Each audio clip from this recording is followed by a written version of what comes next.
You know, today is a good day. Why? Because I get to play a Terminus mod. If you're not familiar with Terminus, he is responsible for such absolute gems as Hellshot's Golf, High Noon Drifter, Demon Steel, and now this, Highway Acceleroid Booster.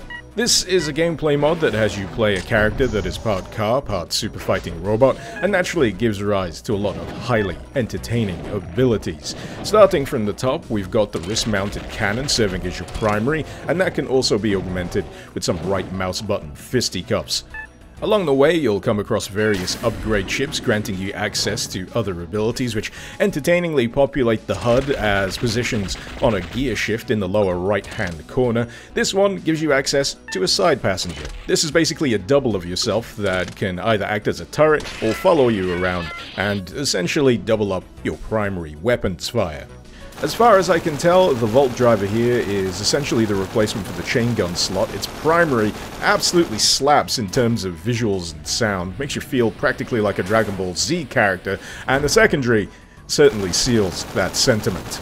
In practice, much like the chain gun itself, it's much more suited for lower tier enemies, taking quite a while to chip away at more beefy boys such as the Revenant and the likes of Hell Knights and beyond, though that secondary does indeed aid when it comes to shaving off a fair chunk of that HP. We've also got the Jet Divider, which I need to briefly mention. Essentially the shotgun analog. Primary needs to be manually fired each time, you can't just hold it down. Secondary produces a flamethrower, but the Nitro Wheel, this fills the same slot as the Super Shotgun, but can you believe me when I say I feel like this goes ever so slightly beyond that? Quite frankly, it's rather nuts. You ignite with the primary, detonate with the secondary, wonderful messes left behind, but if you leave the wheel lit, this thing can also block incoming enemy projectiles, which is just a wonderful touch. Heavy Cylinder is a wrist-mounted rocket launcher, wonderful looking projectile, delicious amount of damage dealt, and if you ever get bored of that, yes, you can indeed run your enemies over, because remember, she's part car.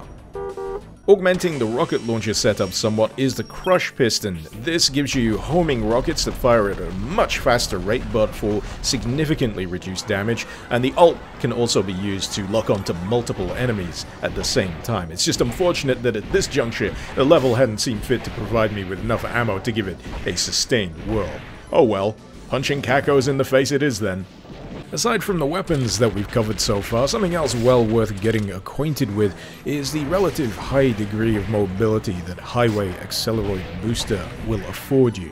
It's really useful, especially in more hectic sections such as this, where you can effortlessly dodge out of the way of incoming projectiles, or, as I found out, just slide gracefully underneath them. It provides you with a degree of control that just feels tremendously satisfying to pull off, and it really does help take the sting out of sticky situations such as a room full of revenants. Say what? That's not good enough for you? You want to go faster? Okay. I mean, it's obvious, really. It's a mod called Highway Acceleroid Booster. Of course, there's going to be a boost ability built into this, one that lets you run literal circles around your enemies. What it does not do, however, which was something I was trying to figure out for a while, is increase the fire rate of your weapons or the damage dealt, which I thought might have been an element, but apparently I was just experiencing some kind of placebo effect. If you want to go one further, though, and just comprehensively humiliate your enemies, there is always the All Break. This is an upgrade that pretty much slows time to an absolute crawl. You can swap out to any other weapon while it's active, or you could use its ult, which just... yeah, it does that. That's what it does. Best I can figure is that it deals colossal amounts of concussive damage to enemies, and once their health hits zero, they just go pinballing all over the place. It's great. Now, in lieu of loading up nuts and just slowing my PC to a crawl, I thought the next best thing would to be loading up this map in Slaughterfest, and oh boy. Admit it, you were curious. This is what happens. This is what happens when you mess with the Acceleroid.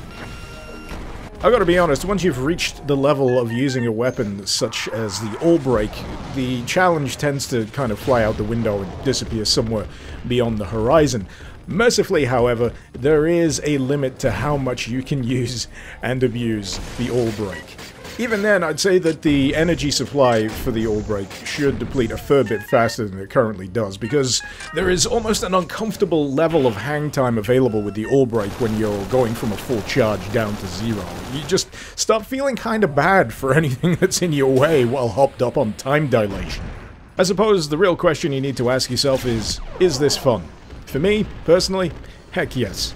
The other question I guess you need to ask yourself is, how long until this gets old? I'll get back to you on that one.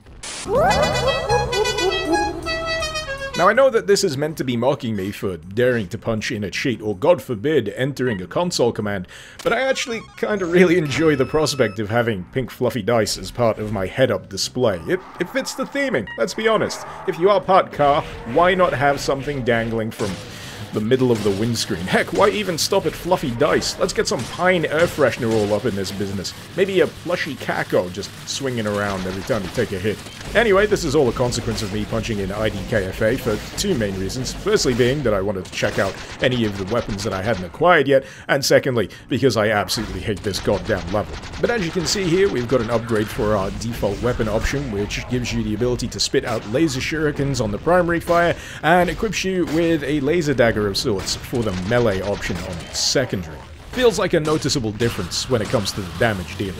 Looks like we've got a laser wrench on the chainsaw slot, because let's face it, everything's cooler when you add lasers into the mix. This also has a secondary stun, which is absolutely fantastic for isolating troublesome enemies and just taking them out of the equation.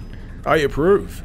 All in all, I'm actually quite surprised how well Highway Acceleroid Booster actually meshed with Slaughter WODs such as Slaughterfest 2012. I tend to load up gameplay mods with this just to get a quick and dirty overview of how the core gameplay operates, get a good overview of the weaponry in relatively short order, because by the time you finish the first map in this, you've practically got everything you need.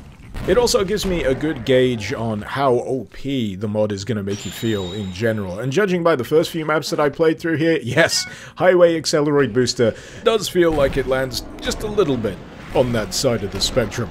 That said, I wouldn't regard this as a gameplay mod that would allow you to comprehensively steamroll every single encounter that's placed in front of you, and a large part of that does heavily depend on how plentiful the ammunition is going to be in any given map. So to that end, I did test this with more than just Slaughterfest 2012. I did give this a whirl in Equinox as well, and this pretty much confirmed my suspicions about Slaughterfest being a little overtly plentiful when it comes to the ammunition. Equinox is a much better paced series of maps, and still lends itself nicely to the gameplay style of Highway Acceleroid Booster. You got those big open spaces, you still got quite a lot of enemies to contend with, gives you a good excuse to crack out those movement abilities, the dashing, dodging, and double jumping. It's a much more balanced challenge, and crucially, still a heck of a lot of fun. Also, as a brief aside, it's during this section that I discovered that the laser wrench is in fact called the fuse injector, and actually features a pretty neat trade-off with how it works. So in order to use the stun, you've first got to build up enough charge, which is done by attacking with the primary. Then you can unleash that secondary and isolate any troublesome enemies. So yeah, that's pretty neat. Additional aside, the invulnerability power-up is a goddamn mech suit.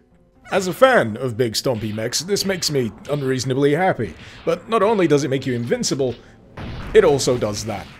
You get 4 of those bad boys, so you should probably use them well, but personally I like making large crowds of pinkies go boom.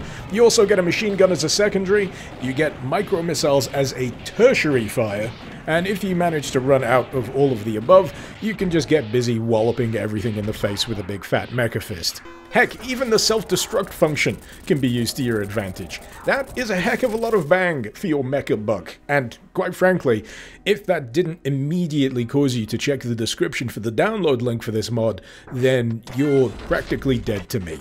I mean, you can stay, it's just that now you're pretty much a ghost haunting my channel, so deal with that how you may. That said, be you alive or dead, I sincerely hope you enjoyed this video. Feel free to let me know what you thought in the comments, and feel free to suggest any mods you'd like to see me cover in future editions of Doom Mod Madness. While I'm at it, I'd like to give a great big thank you to my wonderful patrons over on Patreon. Thank you so very much for supporting the channel and for helping to make content like this possible. If you'd like to lend a hand yourself, maybe you'd like to see your name in the credits, maybe you'd like to gain early access to my videos before anyone else. If that's the case, you'll find a link to my Patreon page also in the description. But until next time, this has been Mr. Icarus. Thank you very much for watching. Icarus out.